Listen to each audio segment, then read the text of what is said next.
तर जळगाव जिल्ह्यात गुरांसाठी लागणाऱ्या चाऱ्याच्या दरामध्ये वाढ झाल्यानं पशुपालक संकटात आले. चाऱ्याच्या दरामध्ये तब्बल 2,000 रुपयांची वाढ झाली. एकीकडे उष्णतेच्या लाटेचा परिणाम होत असताना चाऱ्याचे दरही वाढल्यानं पशुपालकांवर संकट आलेलं आहे.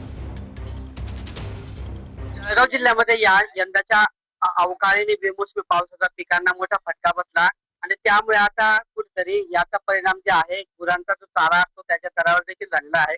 आपण आता जळगावच्या एका गोठ्यामध्ये आहोत आणि आपण जर बघितलं तर चारामध्ये देखील वाढ झालेली आहे. आता शेतकऱ्यांचा आणखी एक नवीन संकट या शेतकऱ्यांसमोर उभं राहिलेला आहे. हिरवा चारा मिळत नसल्याने दुसरीकडे सुका चारा उपलब्ध होत नाही, त्याने कुठेतरी चाऱ्याची तुटवडा निर्माण झालेली आहे. चाऱ्याचा भाव पहिले 5,000 होता, आता 7,000 झाला आहे. चारा बरोबर भेटत नाही, 7,000 ची जमीन बरोबर भेटत नाही.